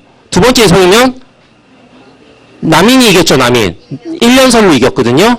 근데 남인이 9개월의 상복을 입어야 한다고 주장했다. 이게 틀렸네요. 그러니까 답은 1번이 되게 되는 겁니다. 이 부분은 잠깐 암기가 돼 있으면은 되게 쉽게 푸실 수 있는 문제고요. 공부가 안 돼 있으신 분들은 아마 굉장히 어려우셨을 거예요. 2, 3, 4는 다 맞는 내용이니까요. 한번 확인을 해보시고요. 8번 문제로 가겠습니다. 자, 8번. 가 시기에 볼 수 있는 장면으로 가장 적절한 것은 이렇게 나와 있죠. 자, 2인자의 난이 나오고요. 가가 쭉 나오고요. 규장각이 설치가 됐어요. 규장각은 정조 때 설치됐죠. 근데 공부가 많이 되신 분들은 이게 정조 즉위해다라는 걸 아시면 가는 어느 왕 때일까요? 영조가 되는 거예요. 영조가. 2인자의 난이 영조 때 일어나게 됩니다. 영조가 1724년에 이제 왕이 되고요. 28년에 2인자의 난이 일어나거든요. 그러니까 가는 영조의 업적을 묻는 문제예요. 그러니까 답은 3번이 되겠죠. 결작. 균역법이 떠오르셔야 되고요. 균역법은 영조의 업적이거든요. 그래서 답은 3번이 됩니다. 그럼 1번부터 보실까요? 당백전, 대원군이죠. 답이 될 수 없고요. 금난정권 폐지, 정조죠. 정조 후반이에요. 1791년. 정조가 1800년에 죽었으니까 한 정조 죽기 9년 전이고요. 자, 대동법 실시. 자, 경기도는 처음 실시된 거거든요. 경기도에서 처음 실시됐는데 광해군 때예요. 마지막에 실시된 데 어딘지 아세요? 숙종 때 황해도. 황해도가 마지막으로 됩니다. 그래서 이제 황해도까지 되고요. 지금 제주도라고 말씀하신 분도 있으신 것 같은데 제주도랑 함경도, 평안도는 인류지역이죠. 그래서 서울로 가지고 오지 않았습니다. 인류지역이니까. 그 다음 9번 문제입니다. 자, 이제 이 도와 해설을 만들어 열폭밖에 되지 않는, 자, 이 부분도 공부가 좀 되신 분들이 맞힐 수 있는 문제인데 성학십도라는 책이에요. 성학십도. 성학십도거든요. 도자가 그림 도자, 열십자예요. 성학은 성리학이에요. 성리학을 10개의 그림으로 설명한 책이에요. 이거는 이황이 만들어서 어린 선조에게 바친 책입니다. 성리학 공부하라고. 너무 어려우니까 10개의 그림으로 그려서 준 거예요. 그래서 이황을 지금 의미를 하는 거고요. 같이 암기해 두시면 좋은 게 이황하고 이제 항상 같이 나온 분이 이이죠. 이는 성학 집요예요. 집요. 이는 과거 시험을 총 9번을 봤는데 9번을 다 전국 수석을 했대요. 굉장히 똑똑한 사람이에요. 난 그림 따위는 상대하지 않는다죠. 집중해서 요약해 주겠다. 이것만 암기해라. 요약집이죠. 그래서 성학집요 2입니다. 자, 그래서 이제 이황과 관련된 걸 고르니까요. 답은 1번입니다. 이황은 일본 성리학 발전에 크게 영향을 끼친 게 맞고요. 2번 수미법은 이이. 그리고 조광조도 주장을 했었어요. 조광조. 그 다음에 학문의 실천성을 강조한 것은 북인입니다. 그래서 조식이 학문의 실천성을 강조를 했고요. 양명하게 심성론을 인정하였다. 이것은 서경덕입니다. 서경덕. 서경덕 학파가 양명하게 심성론을 인정하였다. 유교를 보면은, 유교에 이제 여러 가지가 있어요. 유교에 보면은, 뭐 한 가지만 있는 게 아니고, 한나라 때 훈고학, 그 다음에 송나라 때 뭐 성리학, 명나라 때 양명학, 청나라 때 고중학도 나오죠. 여러 가지가 있어요. 근데 조선 중기 후기 송시열 같은 경우는 뭐가 짱이다라고 한 거예요. 성리학만 짱이다라고 한 거예요. 근데 양로학도 좋아라고 얘기한 사람들이 바로 지금 서경덕 학파고요. 고중학도 좋아라고 얘기한 사람들은 실학자들이겠죠. 실학자들. 증거. 눈에 보이는 증거 좋아하자. 그래서 이렇게 구분을 하시면 됩니다. 그래서 9번의 답은 1번이고요. 자, 10번 문제. 일제강점기 국외 독립운동. 아주 어려워하시는 문제고 저도 이런 부분은 상당히 쉽지는 않은 것 같아요. 근데 어쩔 수 없이 조금 암기가 필요합니다. 기억. 임시정부가 지청천 총선을 한국광복군. 아까는 이청천으로 나왔는데 이번 지청천으로 나왔죠. 두 개가 다 같이 쓰이고요. 한국광복군은 1940년에 창설이 됩니다. 여기에 누가 들어왔었다 그랬죠, 아까? 조선의용대의 일부 세력이 들어오고 조선의용대가 이름을 조선의용군으로 바꿨다 그랬죠. 그래서 이 내용도 같이 기억을 해보시고요.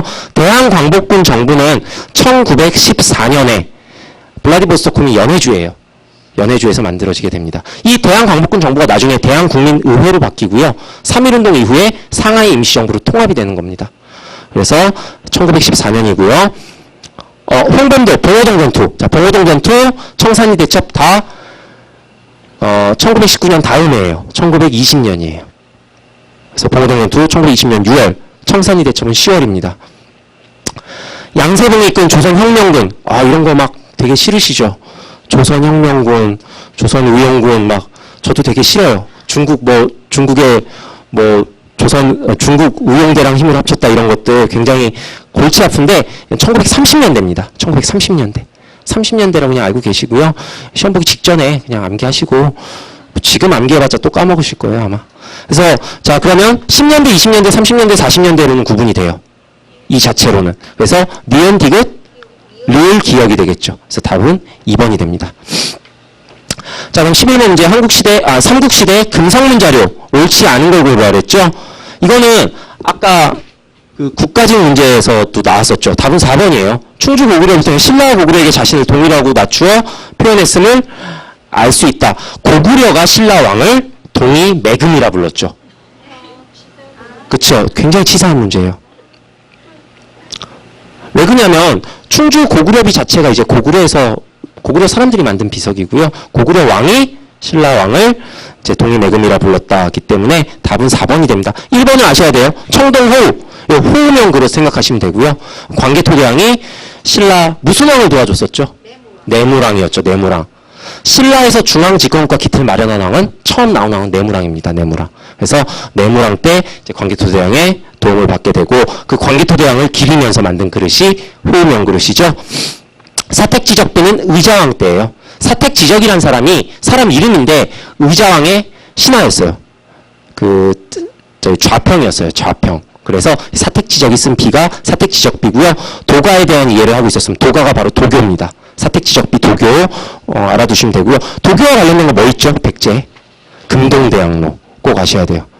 산수무늬 벽돌 굉장히 잘 나옵니다. 다 도교와 관련된 유물들입니다. 그다음 울진, 봉평, 신라비. 이 문제가 상당히 이제 좀 논란이 있었었는데 신라가 동해안의 북쪽 방면으로 세력을 확장해서 알 수 있다. 울진이면은 어디예요? 그냥 신라 땅 같지 않아요? 그래서 과연 신라가 북진에서 울진까지밖에 못 갔을까라고 판단을 하실 수도 있을 것 같은데 3번은 맞는 복이고요. 옳은 내용이고요. 여기에선 이것 외에 이 울진, 보평, 신라비에는 법흥왕이 율령을 반포했다는 내용이 들어가 있어요. 이걸 알고 계신 게 더 중요합니다. 울진, 봉평, 신라비는 법흥왕의 율령 반포 내용이 들어가 있으니까 요거 좀 기억을 해주시고요. 자, 그다음 12번 문제 가나. 이거는 저희 앞에서 했으니까 간단하게 답만 체크할게요. 가 12배로 배상한다라는 내용이 나와 있죠. 부여예요. 부여. 12배면은 고구려도 되는데 그 네 번째 줄에 그 시체를 산 위에 버려 썩게 했다. 부인이 투기하면 이런 경우 이제 부여에 있는 법률에 나와 있고요. 나는 천군, 두 번째 줄에 천군, 세 번째 줄에 소도니까 사만이 되겠죠. 그래서 답은 3번으로 아주 쉽게 나옵니다. 3번으로 쉽게 나오고요. 자, 13번 문제는 이건 제가 봤을 땐 참 치사한 문제인데 답은 2번입니다. 안견의 몽유도 원도는 일본에 있어요. 신윤복의 미인도는 간송미술관에 있대요. 간송미술관. 그 다음에 정선의 인왕제색도는 서울 삼성미술관에 있대요. 삼성미술관 리움. 그러면 이게 이건희 회장 걸까요? 잘 모르겠어요. 국보거든요. 근데 그다음에 강의안의 고사관수도는요 국립중앙박물관에 있습니다. 그래서 답은 2번이고요. 이런 문제 나오시면 어떻게 참 애매해요. 그다음 14번 문제 조선시대 의궤에 대한 설명으로 옳지 않은 것은 자 의궤 하면은 이 내용을 알고 계시면 좋을 것 같은데 의궤는 어느 나라에 훔쳐간 거죠? 프랑스가 병인양요 때 어디에 있던 외귀장각에 있던 의궤를 가져갔었죠. 근데 이게 2011년에 영구대여 형식으로 우리나라에 반환이 됩니다. 2011년 이명박 대통령 때 반환이 됐고요. 그래서 답은 4번입니다. 프랑스 국립도서관엔 없어요. 지금 우리나라에 있어요. 1, 2, 3번 다 맞는 내용이고요. 의궤는 그 1번 보기 정도 알고 계시면 될 것 같아요. 왕실의 행사에 사용된 도구, 복식 등 그림으로 남겨놓았다. 그래서 왕실 행사를 그림으로 그린 거고요. 여기에 그 이두와 차자, 그다음 우리 고유의 한자어까지 막 같이 들어가 있대요. 그래서 이런 연구도 활발하게 할 수 있다고 합니다. 자, 15번 문제 상당히 잘 나오는 질문이죠. 세 번째 줄 보시죠. 나는 통일된 조국을 건설하다가 38도선을 베고 쓰러질지언정 김구의 3천만 동포에게 읍고함. 김구가 남북협상하러 갈 때 이제 했던 말이죠. 그래서 김구와 관련된 것을 얘기를 해야겠죠. 김구랑 누가 같이 갔다 그랬죠? 김규식, 좌우합작위원회에 참여했던 김규식이 같이 갔었죠. 답은 1번입니다. 2번은 한국민주당이 아니고 김구는 한국독립당이에요. 김구는 독립을 제일 좋아했어요. 한국독립당. 그 다음에 3번 독립촉성중앙협의회. 이것도 정당의 성격인데요. 이승만이 만든 정당입니다. 독립촉성중앙협의회. 이승만이 만든 정당이고요. 조선건국준비위원회를 조직하고 위원장으로 활동하였다. 여운형이죠. 그리고 안재용이 같이 참여했었죠. 이거는 안재용. 그렇죠? 암기 되시는 분들은 암기해 놓으시면 좋을 것 같고요. 16번으로 가겠습니다.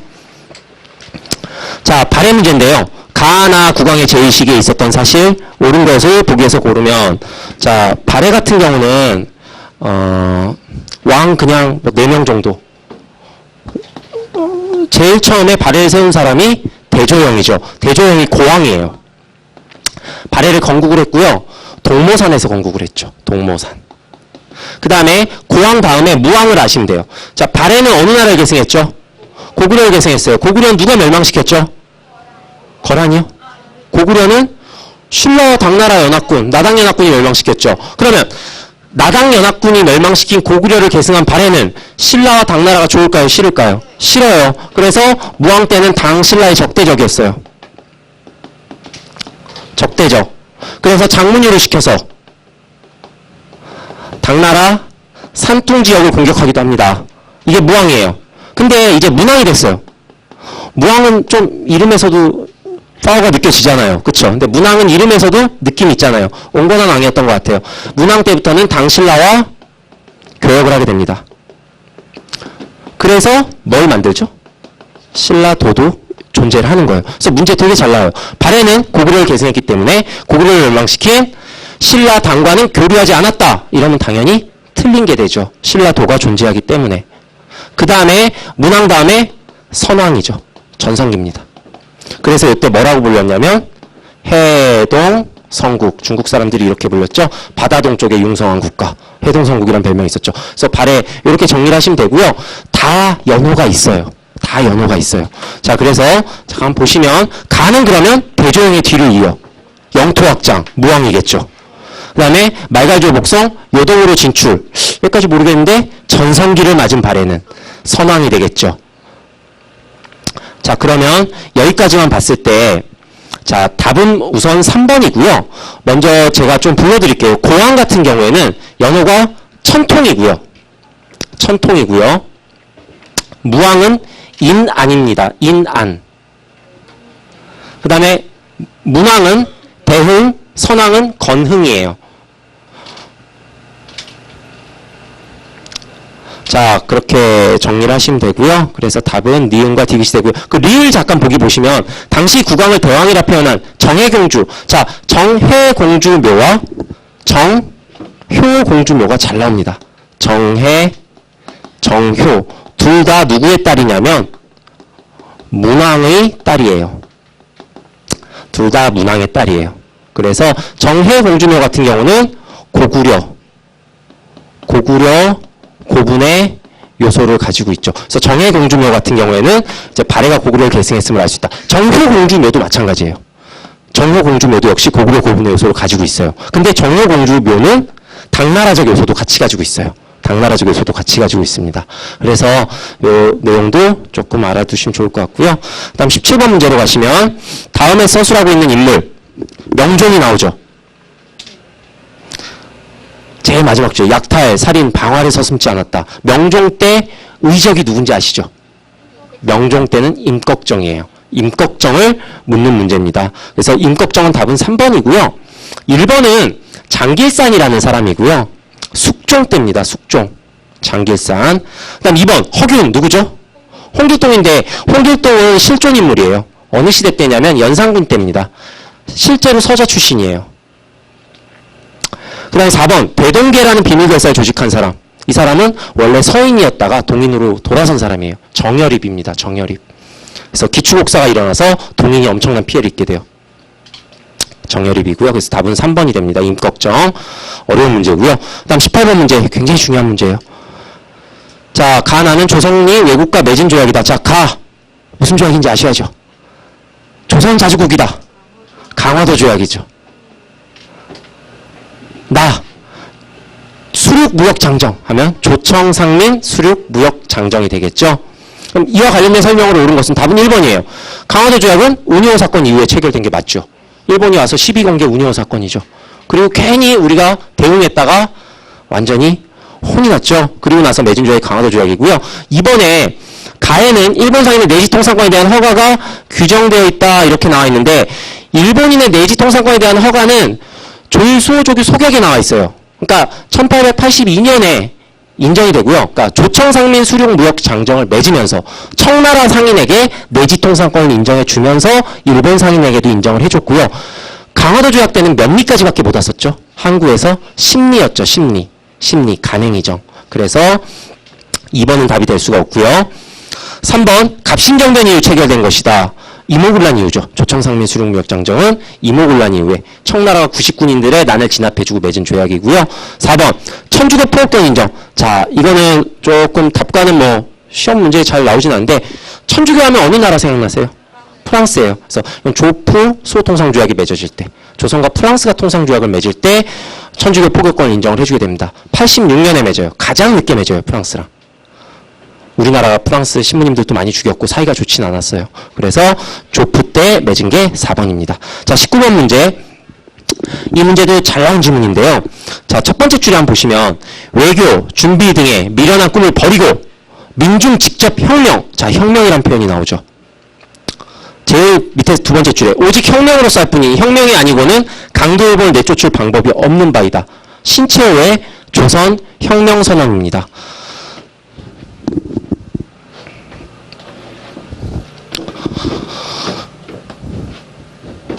음, 1919년에 신채호가 아니죠. 의열단을 누가 만들었죠?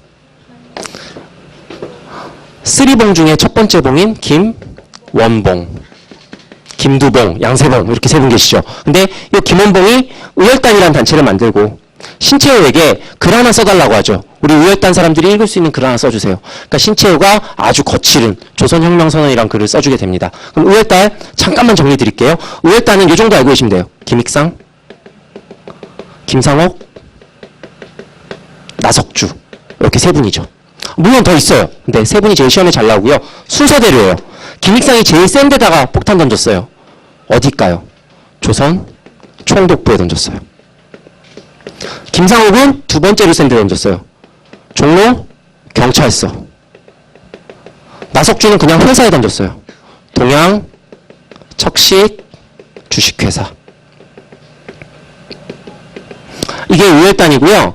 그 다음에 의열단과 구분해서 잘 나오는 게 1931년에 대한민국 임시정부가 너무 힘이 없고 독립운동에 대한 의지가 떨어지니까 김구가 만든 한인 애국단이 있죠. 그래서 한인 애국단은 활약을 두 번 하죠. 순서대로 이봉창, 윤봉길이죠. 그래서 이봉창이 누구한테 폭탄을 던지죠?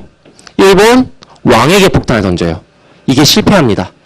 그러니까 일본 왕에게 폭탄 던지는데 실패해요. 그러니까 중국 상하이 지역에 있던 신문사에서 아쉽다라는 기사를 내요. 일본 천황 죽을 수 있었는데. 그러니까 일본이 화가 나서 상하이를 공격해서 점령해버려요. 상하이를 점령하고서 거기서 전승 축하 파티를 하고 있을 때 두 번째로 누가 가죠? 윤봉길 의사가 가요. 그래서 폭탄을 던지는데 제대로 터지죠. 많은 사람들이 죽게 됩니다. 이게 바로 윤봉길 의사의 상하이 훈커공원 의거죠. 상하이 훈커공원의 의거 결과 중국 사람들이, 특히 중국을 당시 지배하고 있던 장제스가 완전히 반하게 되죠. 우리 중국 청년들이 못한, 중국인들이 못한 일을 조선의 작은 나라의 청년이 했다. 이때부터 상하이 임시정부에 지원을 해주게 됩니다. 그리고 상하이가 점령됐으니까 임시정부는 상하이에 있을 수 있어요, 없어요? 없어요. 어디로 이전해요? 충청으로 가죠. 갈 때 뭐가 들겠어요?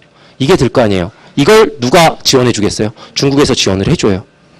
그래서 이렇게 연결이 됩니다. 그래서 한인의 옥단하고 의열단은 같이 정리를 해놓으시고요. 이 이야기도 같이 알아두시면 좋을 것 같습니다.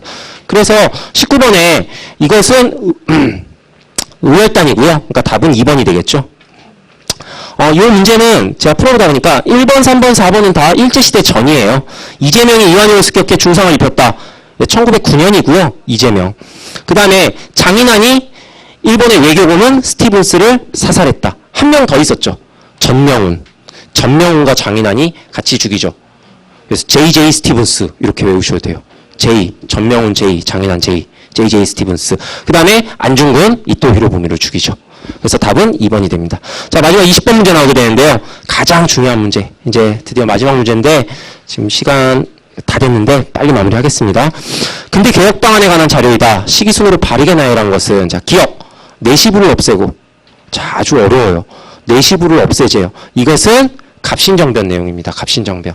어차피 시험장에 가실 때쯤이면 내시부를 없애다는 표현이 나오면 갑신정변이구나 하고 아실 수 있을 거예요. 좀 이 부분 노력을 하셔야 되고요. 니은 왕실사무와 국정사무를 나누어 뒤섞지 아니한다. 홍범 14조에 있는 내용이거든요. 무슨 개혁일까요? 가보개혁이에요. 가보개혁. 홍범 14조는 1차 가보개혁 때 발표했어요? 2차 가보개혁 때 발표했어요? 2차 때 발표했죠. 교육입국조서와 같이 발표합니다. 그래서 가보개혁이고요. 대한국 대항제, 황제가 나왔죠. 아, 광무개혁이죠. 대한제국에서 했던 광무개혁. 리을, 탁지부가 나오네요. 탁지부. 제가 전에 이제 수업 드릴 때도 그랬고, 호조에서 재정을 통합한다 그러면 갑신정변, 탁지 아문에서 한다 그러면 가보개혁이라고 이제 했었었는데, 탁지부가 나오죠. 자, 탁지부는 이거는 언제냐면요.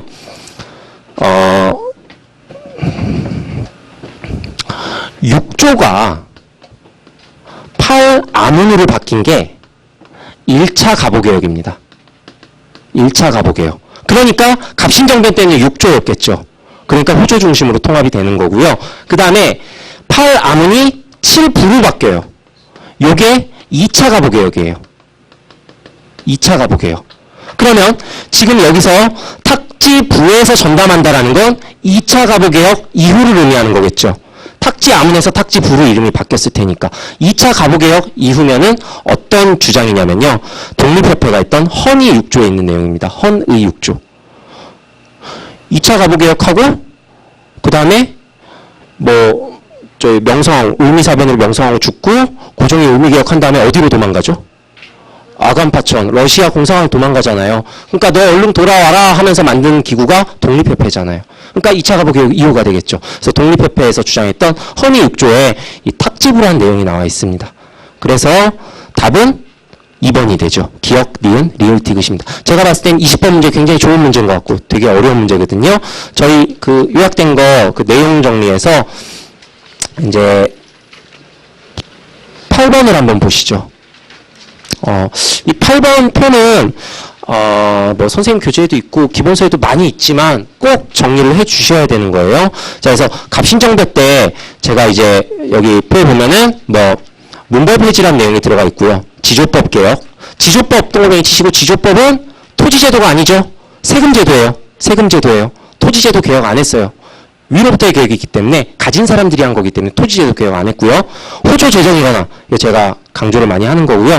호조 재정 일어나 같은 게 옆으로 쭉 가시면 탁지아문으로 재정 일어나가 나오죠.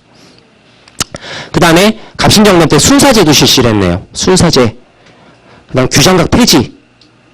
그 다음 밑에다가 조금만 더 적어주시면 해상공국을 혁파하자라는 내용도 시험에 잘 나옵니다. 밑에 이제 질문에서 나오는데 해상공국. 해상공국을 뭔지 아세요? 보부상 집단입니다. 근데 여기에 국가가 많은 지원을 해줬었대요. 해상공국에다가. 보부상들은 전국을 다 돌아다니잖아요. 그러니까 많은 정보를 취합할 수 있대요. 그래서 정부가 이 정보를 취합하기 위해서 해상공국에다 많은 지원을 해줬었고, 이 해상공국이 이제 보부상에다 많은 지원을 해줬었는데, 이걸 혁파하자라는 주장을 했었고요. 그 다음에 동학농민운동 같은 경우엔 아래로부터 운동이죠. 천민차별 금지. 당연히 농민들이 한 거겠죠. 잡세 금지, 과부제가 허용, 외화통환자 엄징, 요거는 반외세의 성격이 있었고요. 토지 평균 분작은 동학농민운동에만 들어갑니다. 가부개혁도 없고 갑신정변도 없어요. 그 다음 마지막 가부개혁은 신분제 폐지죠. 신분제 폐지. 그 다음에 탁지함으로 재정이 일어나 근대경찰제. 이렇게 정리하셔도 되겠네요. 갑신정변은 순사, 가부개혁은 근대경찰. 조금 차이가 있죠. 그다음 과부제가 허용을 받아들이죠. 동학농민운동 주장. 그래서 과부제가 허용해주게 됩니다. 그래서 밑에 보면은 그 진하게 된 음영 표시 부분에 갑신정변은 최초의 근대적 정치개혁이었다. 근데 한계, 위로부터의 개혁, 일본에 의지했다. 그러니까 일본에 의지했기 때문에 민중의 지지도 부족했죠. 토지제도 개혁도 없었고요. 그다음 옆에 동학농민운동과 가부개혁도 제가 정리를 해놨으니까요. 한번 보시고 그 제일 밑에 당구장 표시되어 있는데 세 가지의 공통점이 있어요. 세 개에서 동시에 주장한 건 신분제 폐지, 그 다음 조세제도 개혁입니다. 토지제도 개혁은 없어요.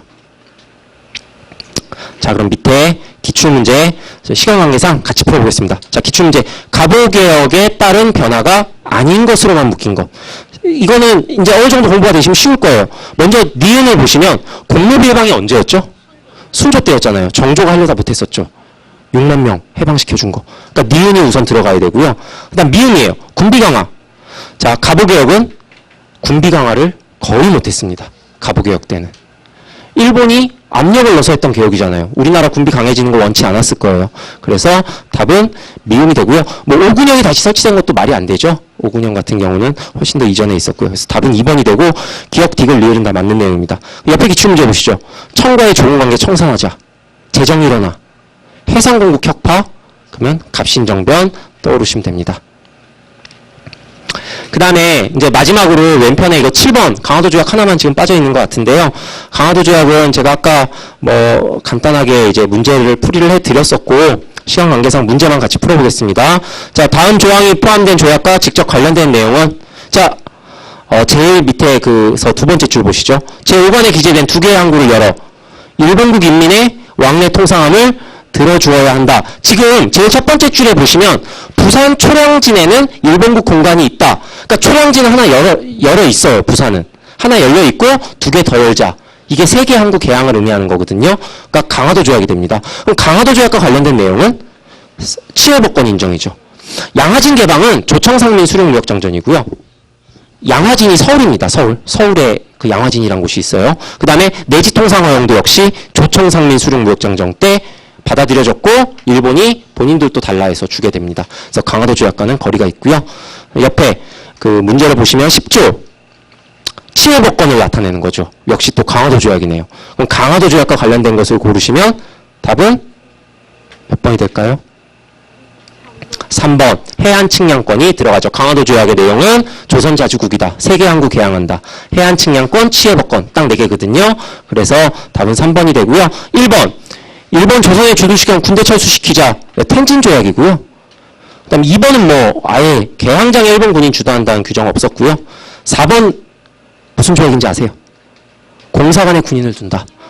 이모군란 때 맺은 제물포 조약입니다. 제물포 조약. 이모군란 때 일본 공사관이 피해를 입게 돼요. 그러니까 일본이 이것을 이유로 공사관에 군대 주둔시키자는 주장을 하게 됩니다. 제물포 조약입니다. 그래서 중요한 주제 10개 하고 기출문제를 좀 풀어봤는데 시간이 좀 부족해서 조금 빨리 나간 부분도 있고요. 그래서 제가 생각한 중요한 주제 10개고 사실 더 중요한 주제들 뭐 많이 있어요. 근데 이런 부분들 수업 들으시면서 하나씩 채워나가시고요. 오늘은 수업 여기까지 하도록 하겠습니다. 감사합니다. 감사합니다.